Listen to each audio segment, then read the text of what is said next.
Today is the 19th day of the Omer. I'm just going to quickly share my screen just to show where we are on the calendar.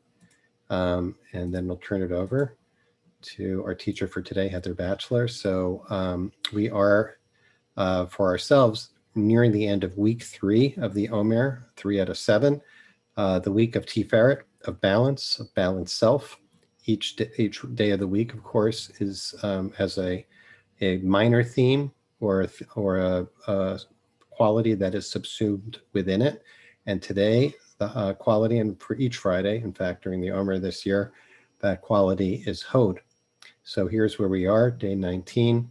And once again, I'm really delighted to welcome back my friend, teacher, colleague, Cantor Heather Batchelor, is joining us from Montreal, Canada, to lead us in practice today. Thank you so much, Heather.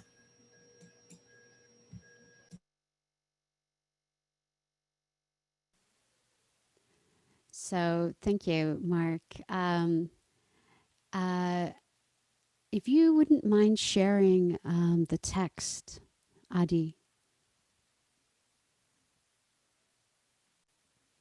So, so when I was asked to lead and I chose this day, I thought, oh, Hod and Tiferet. I know what that means. I know what to do for that. And as it happens, for anyone who's spent time with these qualities, these midot are associated with the Sefirot, you know that they can have different interpretations. So I came to this originally thinking Hod, oh, that's humility, and Tiferet, that's compassion, right? And I was surprised to see that we were associating Anava, which is humility, with Tiferet. And so I put a little thought into that. And it's quite interesting because if anyone's spent time with this idea of Anava, you know that Anava has this idea of balance. So it's different than maybe a more Western idea of humility that's kind of maybe a self-abased or kind of humble or lowly kind of understanding of oneself. And this is a more balanced place of being in a place where you're sort of like Goldilocks, not too little and not too much, right? And what's interesting looking at these two, at Hod and Tiferet, and knowing that both of them are associated with Anava, I was very interested to see that in some ways they express a little bit more one side or another of Anava.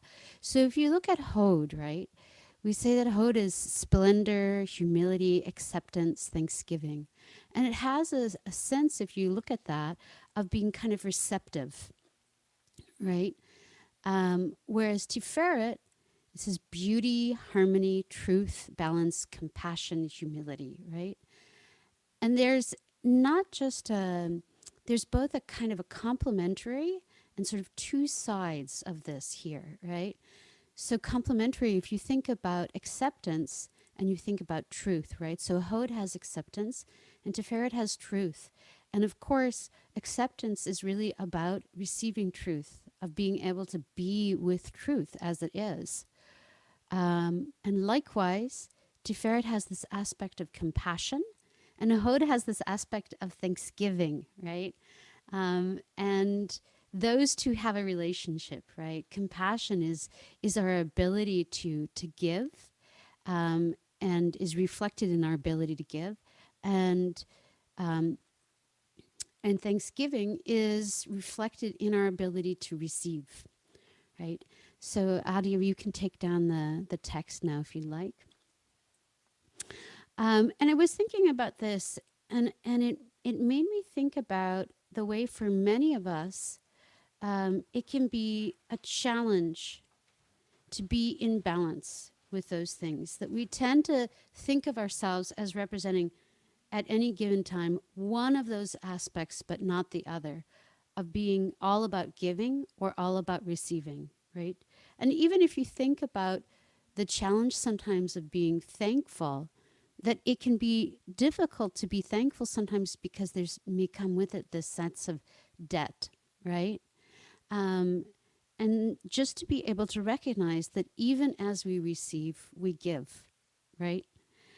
Um,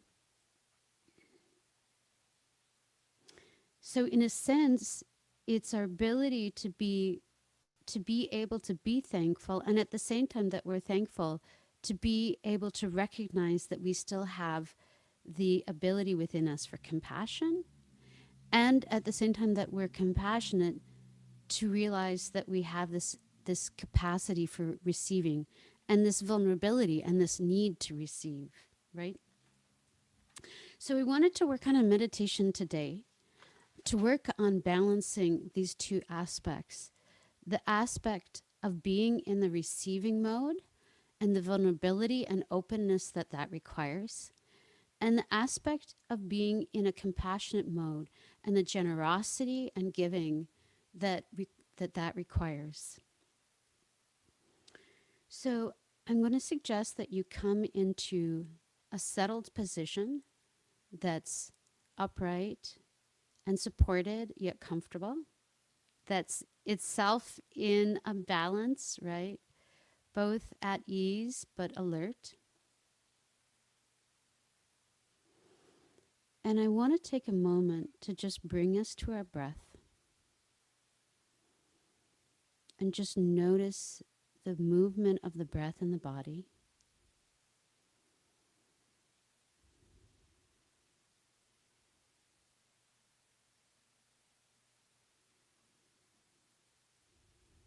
And notice even that is a reflection of the ability to be receptive and giving.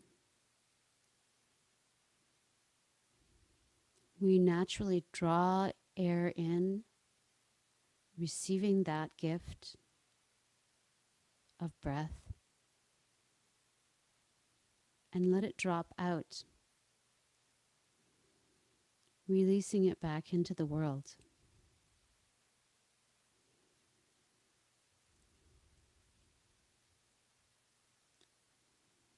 And just stay for a moment with that.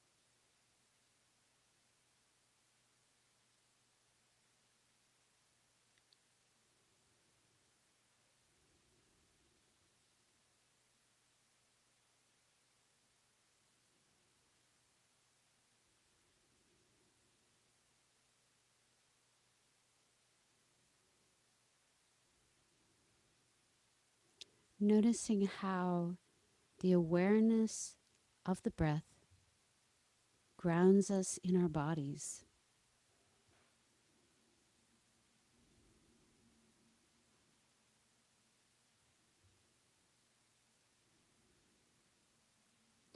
Noticing what is there in this awareness.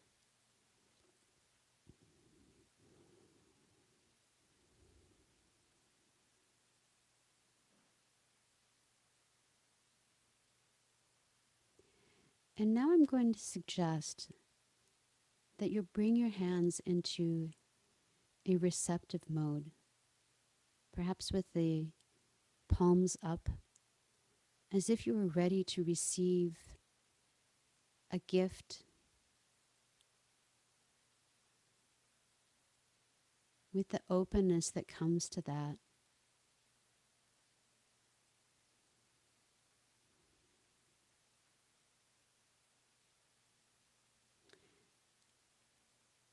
And allow yourself to settle into that sensation, noticing all that is there with this posture of receptivity,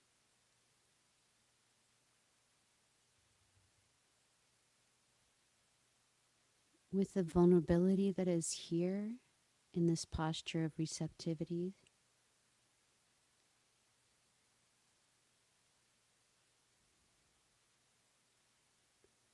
Perhaps you're noticing an openness or a sense of ease.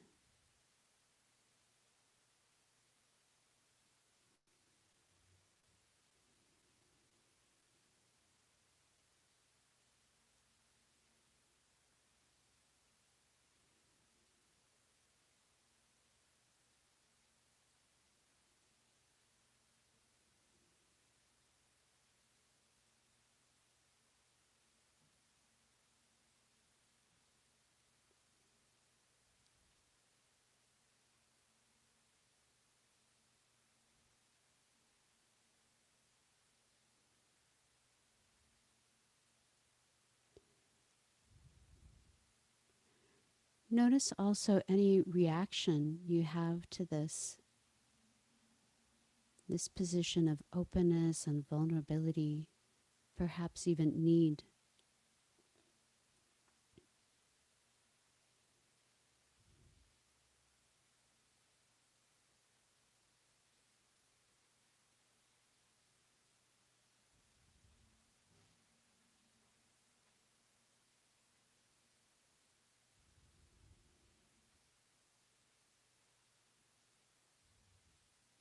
Notice if there's resistance.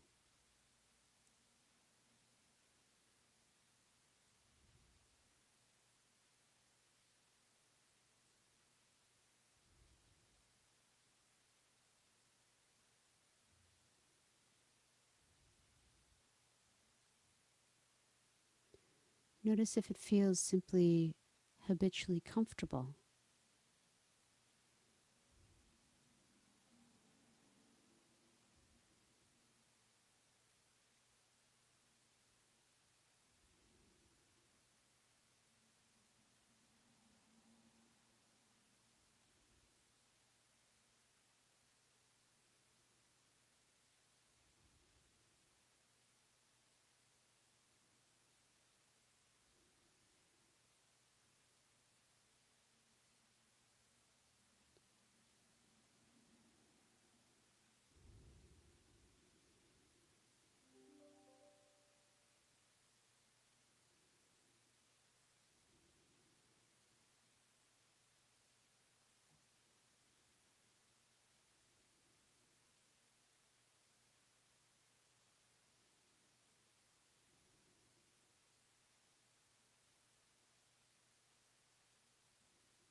Take one last moment to just explore the sensations associated with this posture of receptivity and openness.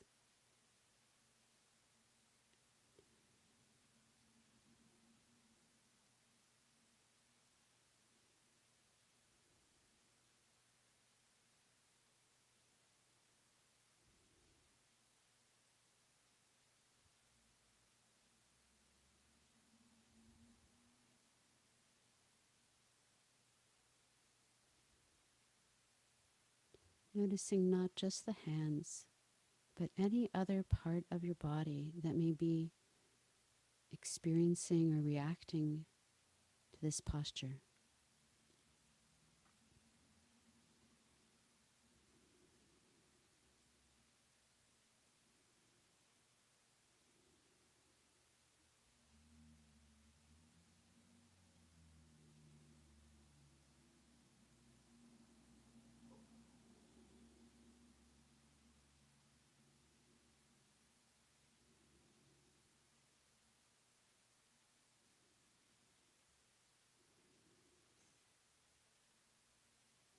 Now, I want to suggest that you adopt a different posture.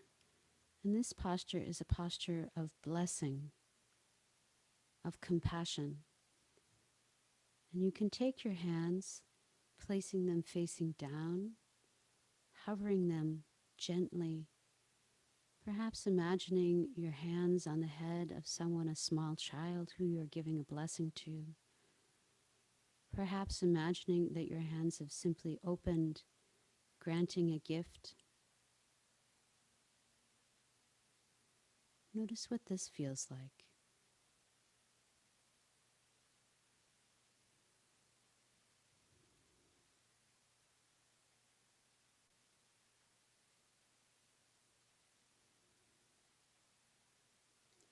Is there here a sense of greater strength or power?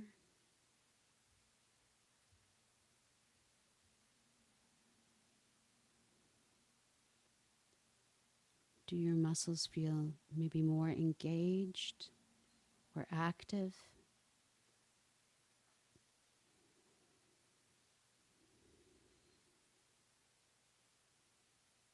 This may require effort just to maintain this posture. And notice that.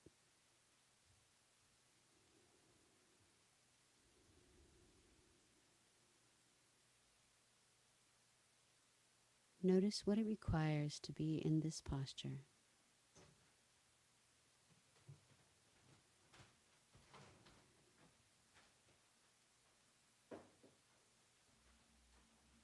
Sensing both the strength and the effort.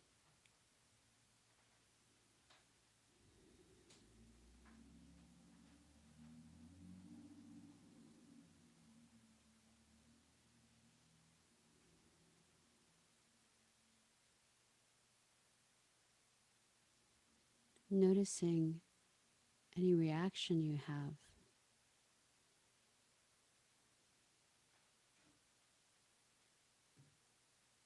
Maybe there's part of you that relishes that effort, that relishes the ability to be strong.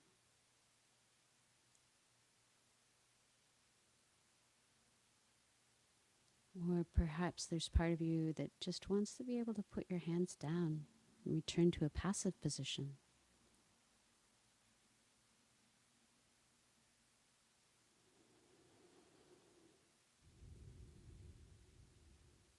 Draw on whatever inner strength is required to maintain this posture for just a moment longer so that you can explore what is there.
Finally, allow yourself one more last breath in this posture before transitioning to your hands together, one hand palm over palm. And you may notice that you have a habitual position. Perhaps your dominant hand wants to be on top. And if you do, try switching so the other hand is on top. Now you have one hand that is in the posture of compassion and blessing, and the other hand that is in the posture of receiving. And notice what it feels like to be both blessing and giving compassion and receiving with thankfulness, receiving with openness. Notice those two hands together.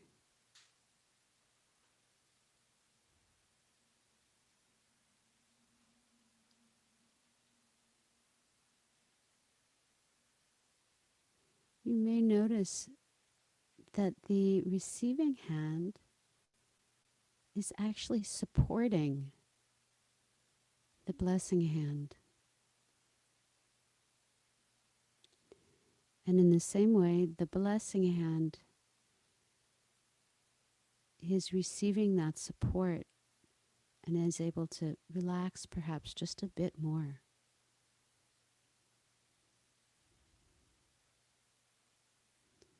To take on a bit more ease.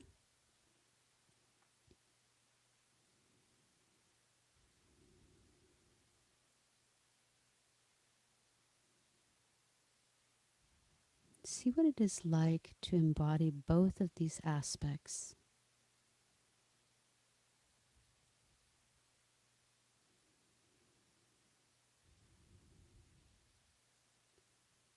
Exploring the sensation in your body and also noticing what emerges, what thoughts emerge from this.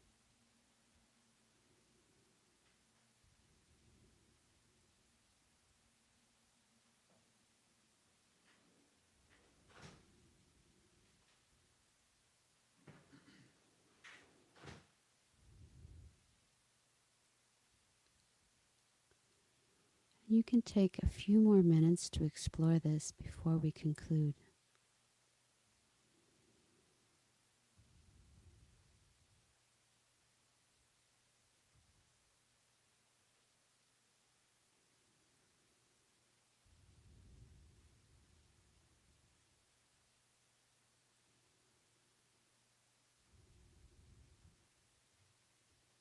Gathering in this experience, this little exploration.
Thank you so much.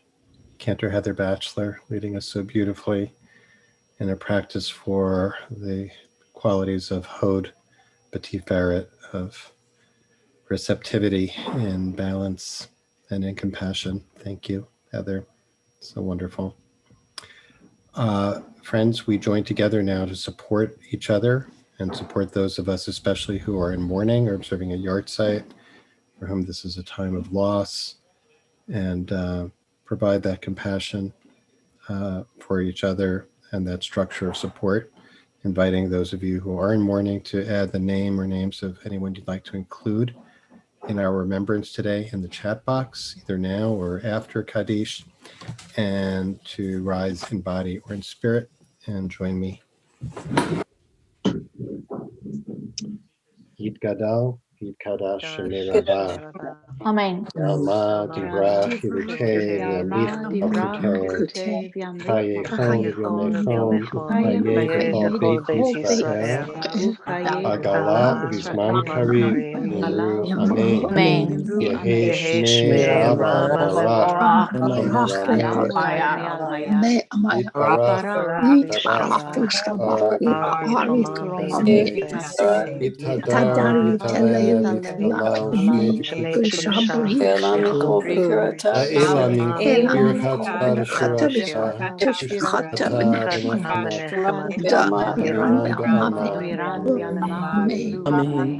Shmei Shlama Rabba min Shemaya v'chol, V'yakol Yisrael, Yoshvei Tevel.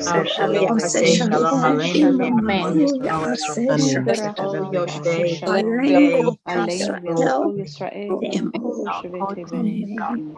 Amen. Amen. Amen. Amen. Thanks again to Cantor Heather Batchelor for leading us in practice today, to Adi Stein for holding our tech container, as always, with grace and skill. Thanks, of course, to Marilee Cole for sponsoring our practice today in honor of her dear friend Susan Stone. And we're grateful and so glad that you have found this community nurturing and supportive for each of you, and grateful for your support. Friends, will be back next week for the fourth week of the Omer. We have a wonderful lineup of teachers. I want to just look ahead. On a Monday, we'll be led in practice by Rabbi Jenny Solomon. On Tuesday, I'm excited, we'll be welcoming Rabbi James Jacobson Mazels, who'll be leading us from Israel on Tuesday. On Wednesday, Sabrina Sojourner. On Thursday, Rabbi Batsheva Meiri will join us from Asheville, North Carolina, to lead us, and I'll lead us a week from today, next Friday, the week of Netzach. So watch for the email for us from IJS this Sunday to provide a framing for the Sphira, the Midah of Netzach. We'll be focusing on the Midah of Zirizut, energetic response. So it's a get up and go week, or just do it week. We're ready for action in the week of Netzach. Great to be with you as always, and you're welcome as always to stay on for a conversation with our teacher today, Cantor Heather Batchelor. If you're leaving us, I want to wish you a Shabbat Shalom, a restorative and sweet Shabbat, and we hope we'll see you next week or sometime soon. Be well. Okay, if you have a question for Heather, of course, as always, please put it in the chat box and preface it with question. Heather, I always really appreciate the embodied aspects that you bring into our practice, for everything from our way back when, our grief, to our joy, to our smile, to, and today, I want to revisit how you had us engage with our hands, which is something, a practice I think people can just notice and take into the rest of their day and the rest of their lives, right?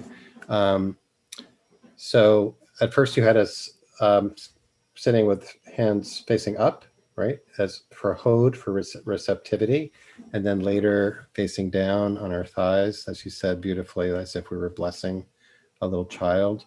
And then reversing our hands, Jacob style, right? Putting, noticing the dominant hand on top and experimenting with switching that. And earlier this week, can't remember, so it's all a blur, we were talking about the right hand representing the quality of chesed, which we practice for the first week of the Omer. The left hand representing gvura, and tiferet representing the midline, the heart. And I can't remember who now, but we put the right hand on the heart and put the left hand over that hand. So it was gvura holding chesed and tiferet there. And you added like this whole, which you just added like a whole new dimension to that practice, which I have been doing all week. Like, remember, chesed, gevura, tiferet,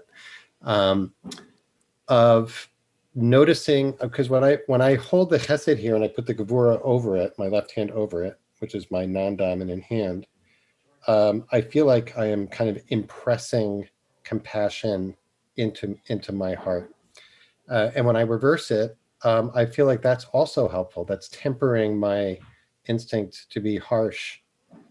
So today, this balance between, or the dance, more or less, I guess is how I understood it, that you were suggesting a dance between receptivity and compassion. And anyway, I'm not sure there's a question at the end of this. I'm just saying what came up for me.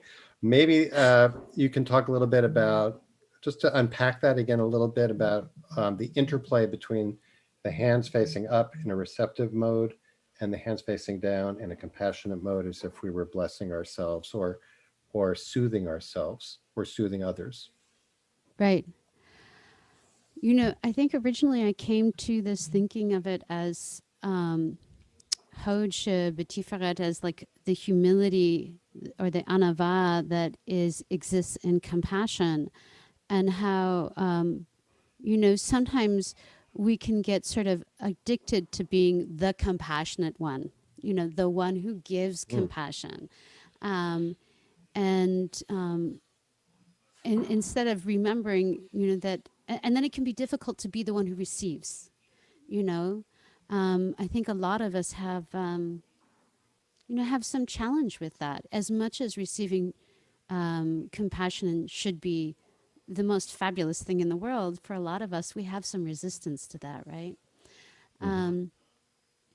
So trying to balance both, being able to see, for me personally, being able to see myself as both someone who gives compassion and who needs compassion, and who needs to be vulnerable and open to receiving, right?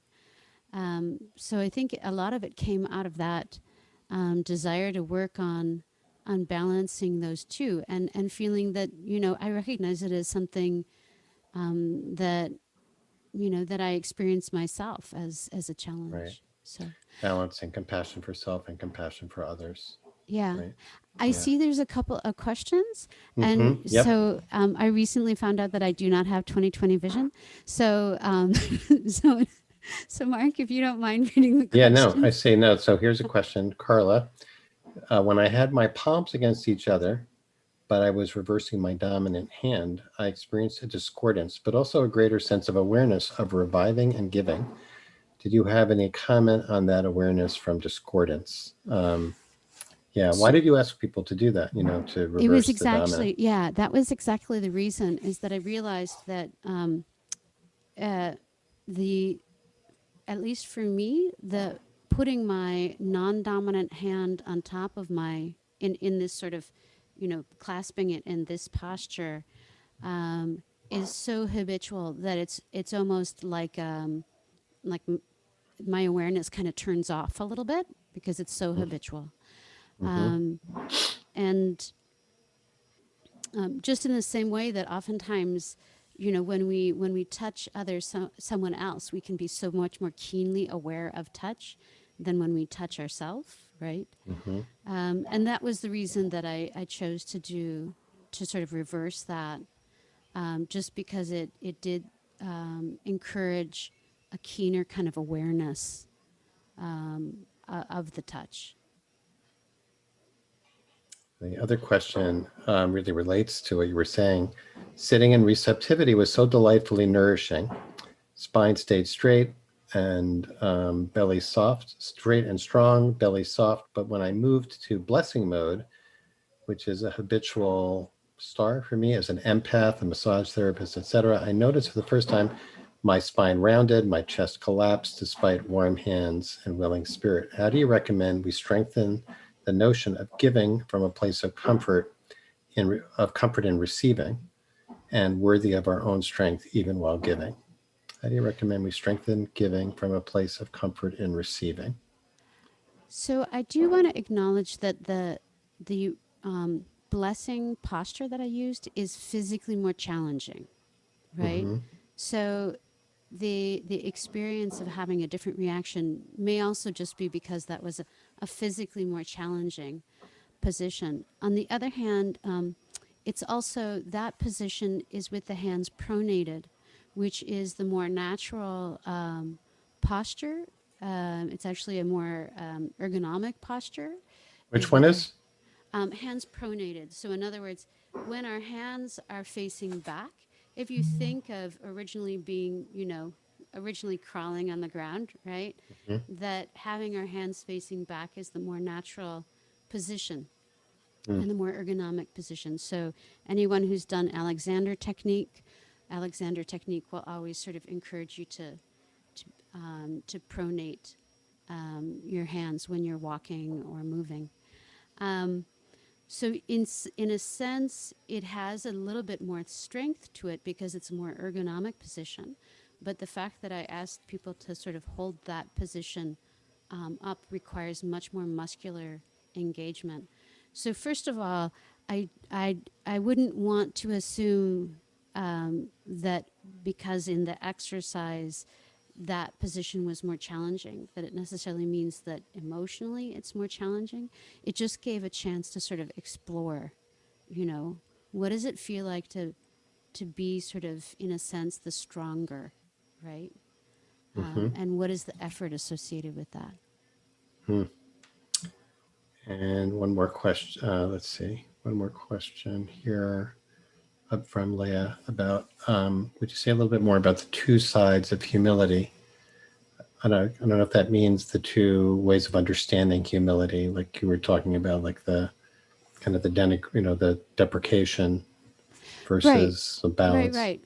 So I think for a lot of us, when we first come to this work, there may be a sort of a resistance to the idea of humility because it has a lot of negative connotations.